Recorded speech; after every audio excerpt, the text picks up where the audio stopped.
didn't have any more relevance. We still include some of it, just for basically sentimental purposes.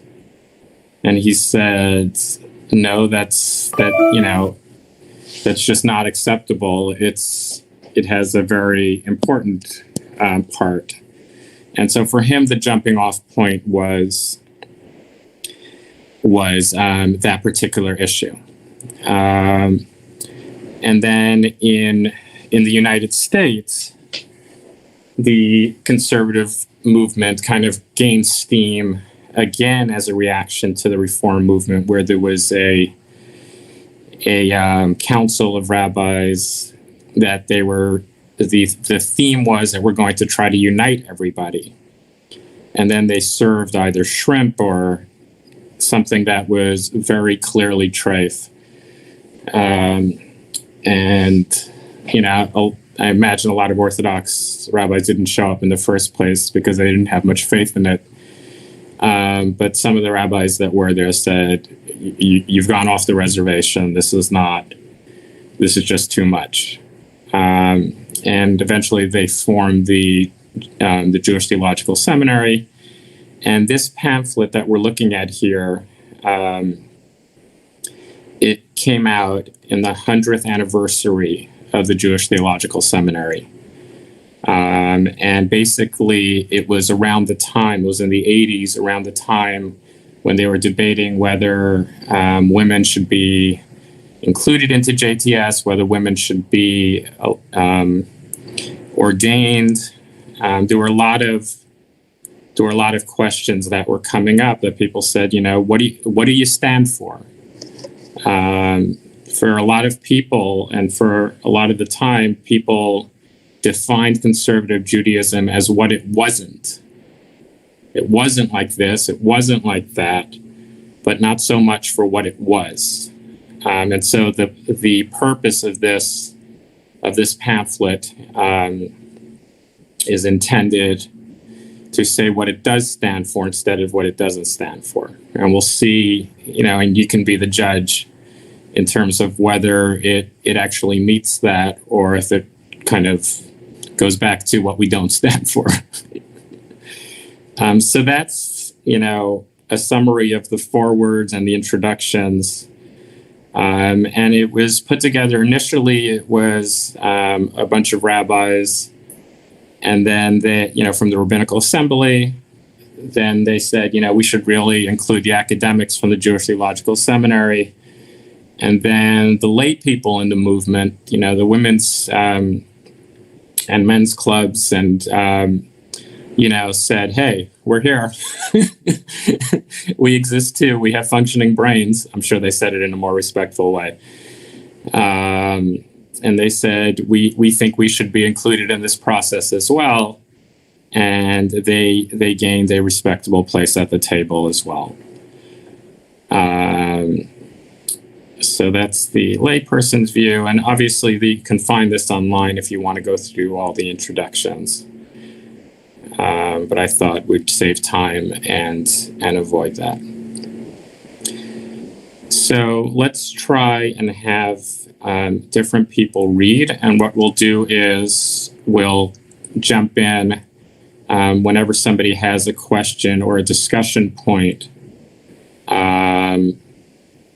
to discuss it. And one other thing from the introduction, there was a debate about the process of how to go about this. Some people said, let's start from the easiest issues, build consensus, and then there's going to be some trust.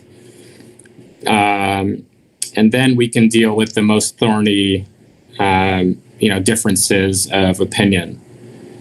Ultimately, the rabbi who was leading this process said, I think we should do the opposite. We should deal with the most thorny issues. And if we can't work those out, then the other issues are going to be irrelevant. And that's what won out. So as you can see here from the first page, it goes straight to God, right? How do we perceive God in the conservative movement? That's a really difficult one for a lot of people, because it's a pretty broad There's pretty broad. There's a broad spectrum of views. So, who would like to start us off? Let me make it a little bigger here. I'll start if you want. Go for it. Are you able to read it, or do you need it bigger? It's fine. All right, go for it. God. We believe in God. Indeed, Judaism cannot be detached from belief in or beliefs about God. Residing always at the very heart of our self-understanding as a people and of all Jewish literature and culture, God permeates our language, our law, our conscience, and our lore. From the opening words of Genesis, our Torah and tradition assert that God is one, that he is the creator, and that his providence extends through human history. Consciousness of God also pervades Jewish creativity and achievements, the sublime moral teachings of the prophets, the compassionate law of the rabbis, the spiritual longings of our liturgists, and the logical analyses of our philosophers all reflect a sense of awe, a desire to experience God in our lives and to do his will. God is the principal figure in the story of the Jews and Judaism. Should I go on? Yeah, unless anybody wants to jump in. Although one cannot penetrate Jewish experience and consciousness without thinking of and speaking of him, God is also a source of great perplexities and confusions. Doubts and uncertainties about God are inevitable. Indeed, they arose even in the hearts and minds of biblical heroes such as Abraham, Moses, and Job, the biblical prophets and wisdom teachers, among the greatest masters of rabbinic midrash, and in the writings of renowned Jewish thinkers and poets to the present day. One can live fully and authentically as a Jew without having a single satisfactory answer to such doubts. One cannot, however, Hold on. Jay, I muted you because there was some noise behind there. If you want to go off mute once the noise is gone, feel free. Go ahead, Robert.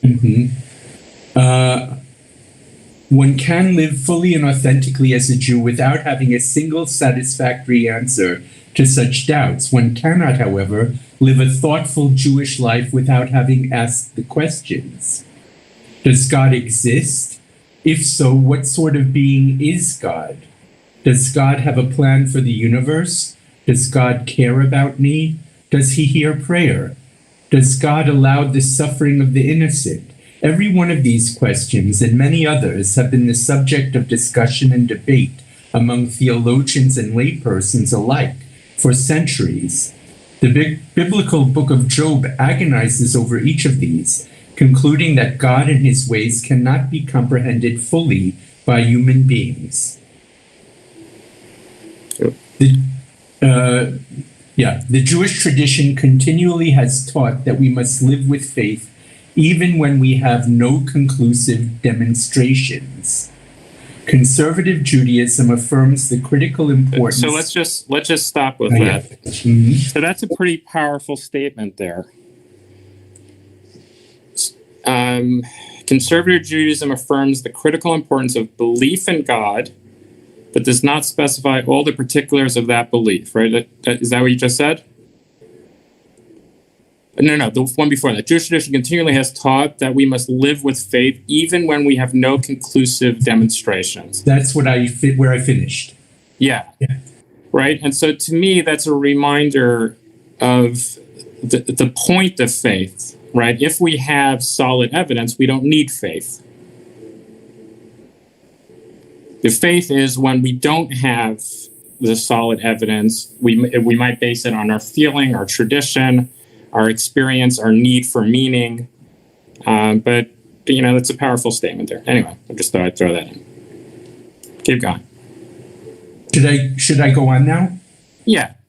Conservative Judaism affirms the critical importance of belief in God, but does not specify all the particulars of that belief.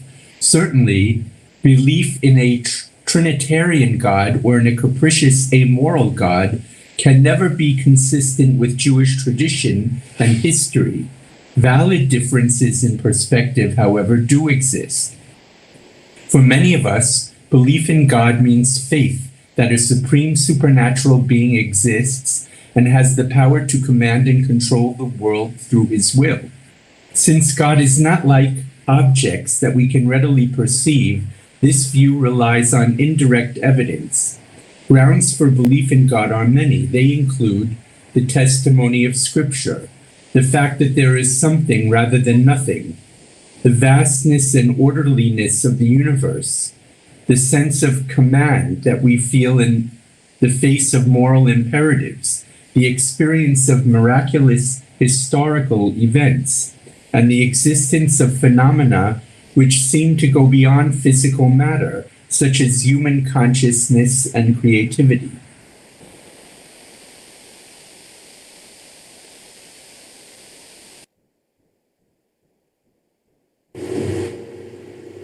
Robert, are you still there? And thus a God who, though unperceivable, yes. Can you hear me? Yeah, I hear you now. We lost you there for a second. They reinforce one another to produce an experience of, and thus a belief in, a God who, though unperceivable, exists in the usual sense of the word.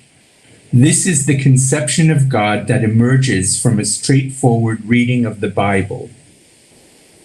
So hold on a second there. Does anybody have any thoughts on that or want to share kind of their reason or for belief in God or perception of God or lack of belief? It's a pretty personal question, so don't feel pressure to go there. But if you want to, feel free. Well, it's Shelley. I just wanted to say one thing. And I've heard this in Orthodox settings too. That one proof of God's existence is that something can't come from nothing. But the cosmologists, the physicists who deal with the how the world came into being have a fairly good explanation of how something can come from nothing. I just wanted to add that it is from modern physics, not so wondrous a thing. Right. I mean, I know personally that I've had to go through several transformations in my life, that kind of the simplistic answers that I grew up with at different points just didn't satisfy anymore. And it had to and continues to have to become more nuanced. So that's my two. By the way, I don't think that scientists say that something can come from nothing. What they do say is they don't understand where it all came from, or they have no conceptions with which to describe what existed before the Big Bang, or what existed, let's say, prior.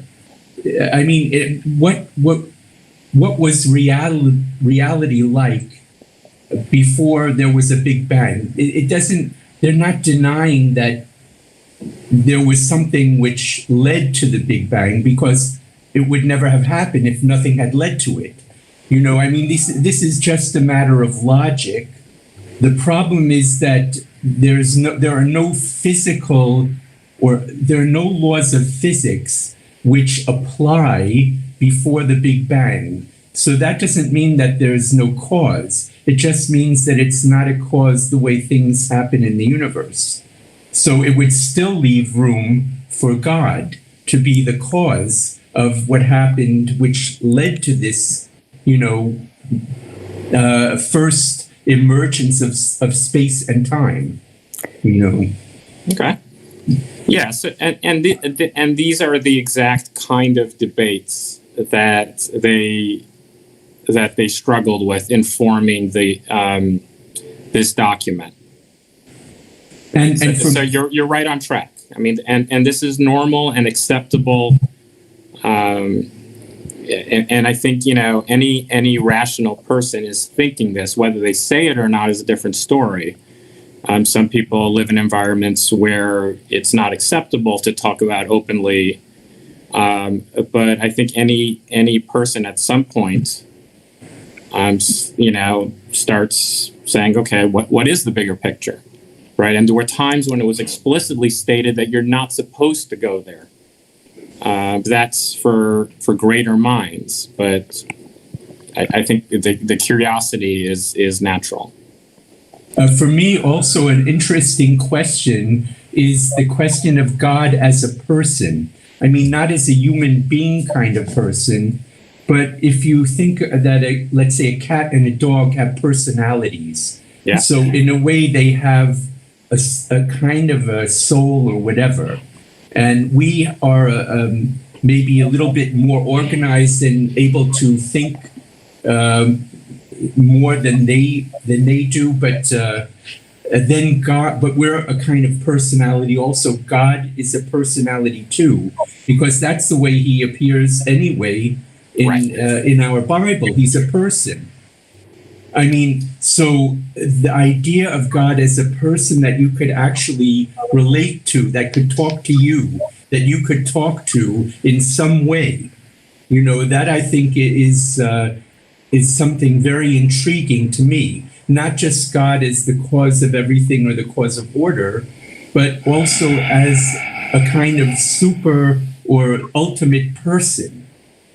Right. And one of the big debates has always been, and Maimonides features prominent in this, is how much of a metaphor are these human attributes, human emotions that are mentioned in the Bible. How much of it is written that way in order for us to be able to comprehend versus how much of it to take literally? Rabbi, it's Ruth. Hey, Ruth. I'm thinking of, let's think, of groups of people who live in the jungles of Brazil, or wherever, and a volcano erupts, and they don't understand it. So they say the gods must be angry. Right. And so to me, whatever experience whatever was experienced in the past, that I think we needed to have a reason for things happening. Yeah. And so we created the idea of a God. I mean, I think, it's Indians, Native Americans, rain dances when there's a dry spell. I mean, everyone has looked to a superior being to explain what they don't understand. Right. So the question becomes, if that kind of thinking sort of says we created God, right? We created God out of a human need to explain things that we couldn't understand. The challenge with that view is that if that's the case, then our concept of God and God's will. I need to get my fingers close together to put the air quotes. How much authority does it have? Right? If it's all human, then it wouldn't have a whole lot of authority. Other than, okay, maybe it was another human that's smarter than me, so I should listen to them. Right? So at least in this document, the official conservative theology, as much as it exists, believes in something greater than just our human creation to answer our need. Do you see where I'm coming from, Ruth? Yeah. Yes, I do. Yeah. And it's not to say that everybody, we're not forcing people to believe in one thing or another, but this is the way that the conservative movement wanted to put the ideal theology of the movement. Rabbi, it's Jack. Can I say something? Hey, Jack. Sure. Yeah, hi. I took a course many years ago in college about Greek mythology and Roman mythology. We call it mythology. It was really real to them. Yeah. I mean, when we say mythology, we sort of denigrate what they believed in, and they had a whole system of gods, etc. And they died and they believed it. And I just wonder, at what point are they less valid or Hindu gods than our God?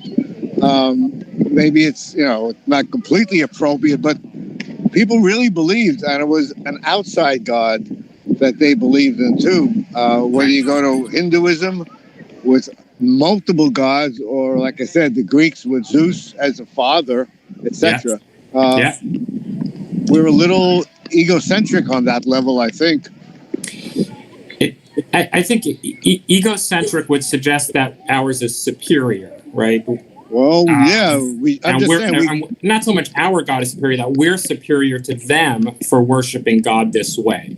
But we say mythology. That's what I'm saying. We don't say it's their theology. We call it Greek myths, which is, a kiddie story. Whatever. Well, and there are people that refer to our, Jewish beliefs, either past or present, as mythology as well, right? So it's not so much that it's not only in the past. Okay. Right, and I think what this document is challenging all of us to do is to say, okay, I assume at least most of the people on the call don't believe in what we were talking about last week, the idea that everything that's in the Torah and everything that every rabbi says was word for word from God given to Moses on Sinai. Okay, so if we don't go to that extreme, do we just say it's all myth and it's all human creation? In which case, there's still value in it, as you'll see when we continue, but you got to work a little harder to find the value. Or does it have more authority coming from God in some way? Anyway, let's continue. All right. Somebody want to take over with the reading a little? Give Robert a break. It says, I will. Where do you want me to start? Some view, yeah. Some view the reality of God differently. For them, the existence of God is not a fact that can be checked against the evidence. Rather, God's presence is the starting point for our entire view of the world and our place in it. Where is such a God to be found in experience? He is not a being to whom we can point. He is instead present when we look for meaning in the world, when we work for morality, for justice, and for future redemption. The description of God's nature is not the last line of a logical demonstration. It emerges out of our shared traditions and stories as a community. God is, in this view as well, a presence and a power that transcends us, but his nature is not completely independent of our beliefs and experiences. This is a conception of God that is closer to the God of many Jewish philosophers and mystics. Right, and this view is a little bit closer to what Ruth was saying. It's a much more nebulous, kind of hard to describe a God, as opposed to a very, or at least a more defined one. But Rabbi, this is it again. Hey. There are a number of scientists who believe in what is called irreducible complexity, where they talk about the fact that certain things which happen simply cannot be explained on the basis of randomness. Right. That there has to be some intelligent design which has done some of it. Right. Yeah, and that's all part of the debate. I think we're not going to resolve any of this today. Okay. I don't have the illusion that out of this discussion we're going people are going to necessarily change any of their beliefs. But I think that just kind of being clear of what the general conservative movement, where they're coming from, and the parameter is, or at least the broad parameters of defining the philosophy, theology, right? So even in our little group, we have differences, which is appropriate and normal. And, we have people who are more learned in Torah. We have people who are more learned in science and more learned in philosophy. And that's all, that's all acceptable. And we all continue to learn. All right. Can you do another couple? Oh, I'm sorry. That's okay. The two views. The two views broadly characterized here have deep roots in the Bible and in the rest of Jewish tradition. They are both well represented in conservative Jewish thought and coexist to this day in our movement. They, in fact, have much in common. In particular, they both insist that the language and concepts traditionally used to speak of God are valid and critical parts of our way of life. Although proponents of both views use metaphors to speak of God, we all affirm the power of traditional terms, such as the kingship and fatherhood of God, to influence our lives in very positive ways. Our liturgy and our study of classical texts reflect the acknowledgement of the power of God in our lives. Shall I continue? So just one thought. I wonder if this was written today, if it would also include, and I don't know what percentage, but some people now see God in the feminine, right? Over here, they mention kingship and fatherhood, both of which are masculine. And whenever it talks about God, it says his or he and capital H. Mm-hmm. I don't know the answer to that, but it would be interesting. Or it, and not use the human metaphor. Shall I continue? Yes, please. That there are many questions about God which are not fully answered does not mean that our beliefs on these issues do not matter. On the contrary, they can change the world. What an individual believes about God will both shape and reflect his or her deepest commitments about life. A belief in the unity of God, for example, creates and reinforces a belief in the unity of humanity and a commitment to standards of justice and ethics.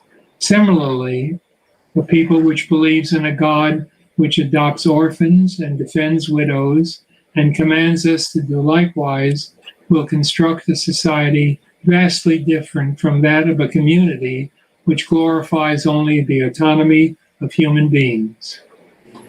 God's elusive nature. Oh, shall I stop?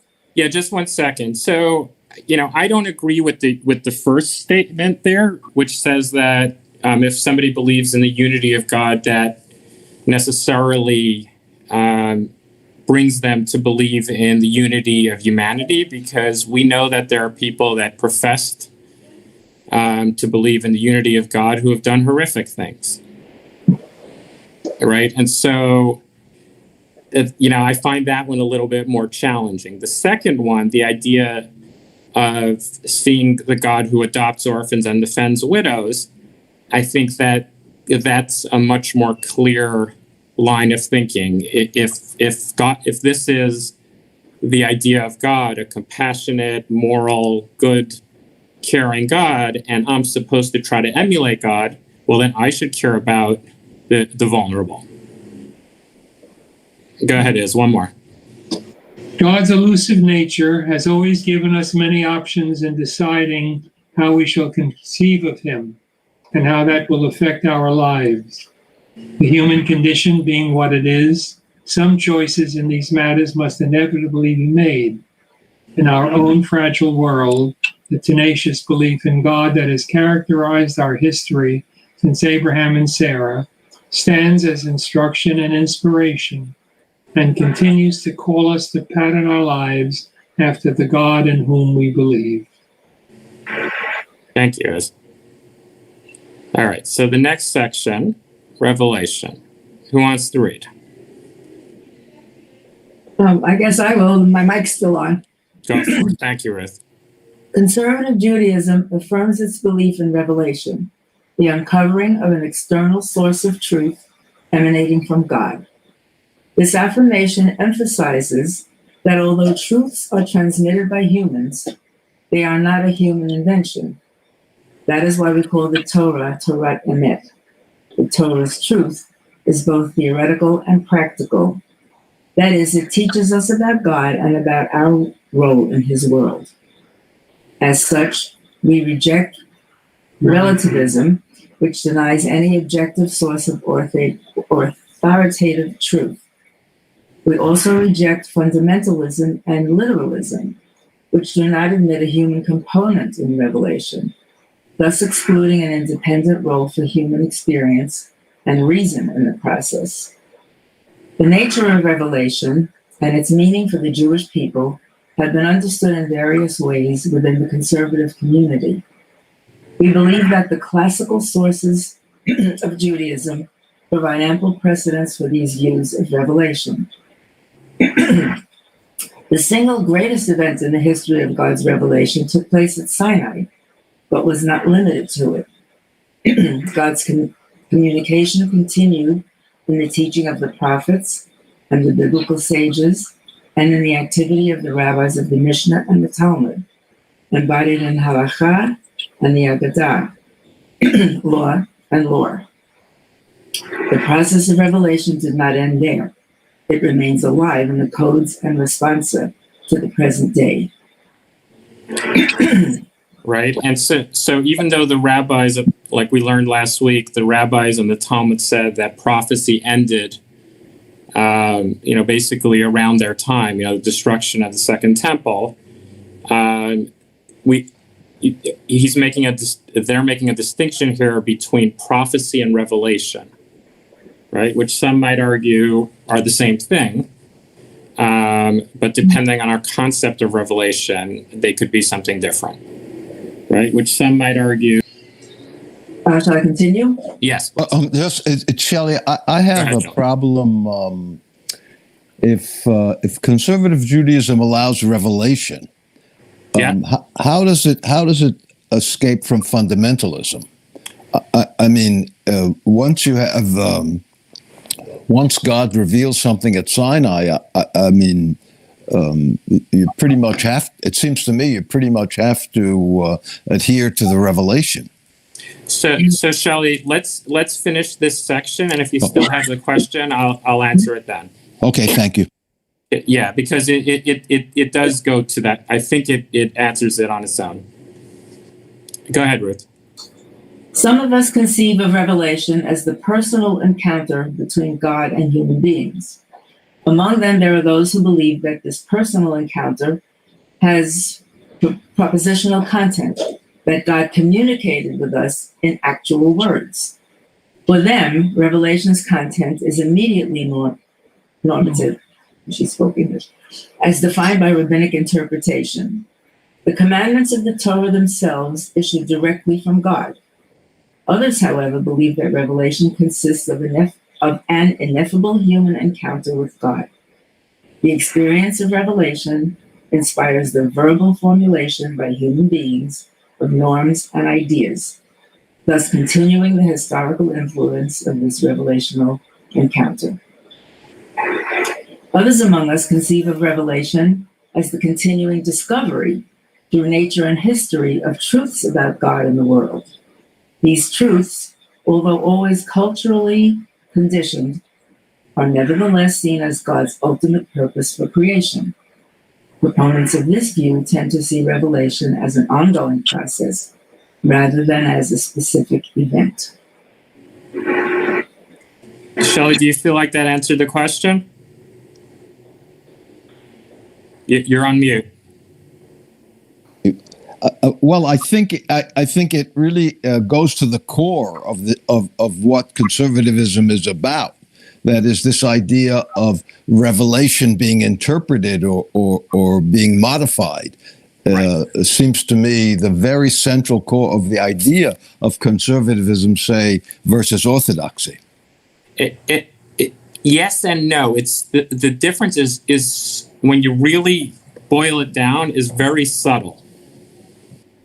Right. So for those that believe that, kind of the fundamentalist view, everything was given to God, we're just channels of these words. And basically humans don't have very much to do with it. That's a fundamentalist view, basically.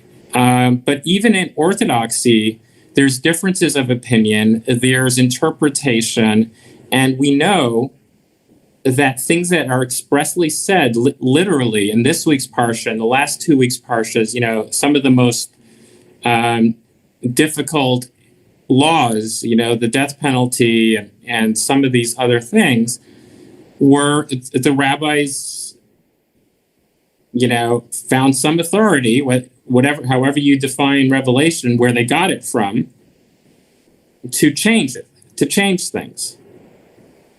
Right? And the Orthodox are not, none that I know of at least, are not advocating that we, start killing people. They're not advocating, that if you have a son who eats too much and drinks too much, that you bring him into the Colosseum and stone him and everybody watches. So even with that fundamentalism, there is moderation and there is some flexibility. But the conservative movement gives more flexibility. But as we'll see later, but we're running out of time. The conservative movement formed the Committee on Jewish Law and Standards to put a framework in place to say, yes, we do have certain leeway. Judaism has always evolved. Orthodoxy was never called orthodoxy until the Reform movement came into being. Before that, it was just Jewish. But then they had to distinguish themselves, whether they used that term or it was given to them. And part of what distinguished them is that in many ways they froze Judaism as it was at that time out of the fear of too much change. It was always changing, it was always evolving. We know this. And anybody, in my opinion, anybody that's intellectually honest would admit it. But because of the changes were happening so fast, and they saw so many people abandoning Judaism, that they went to the other extreme and said, freeze. The slippery slope is very slippery right now. we cannot handle any changes, unless absolutely, necessary.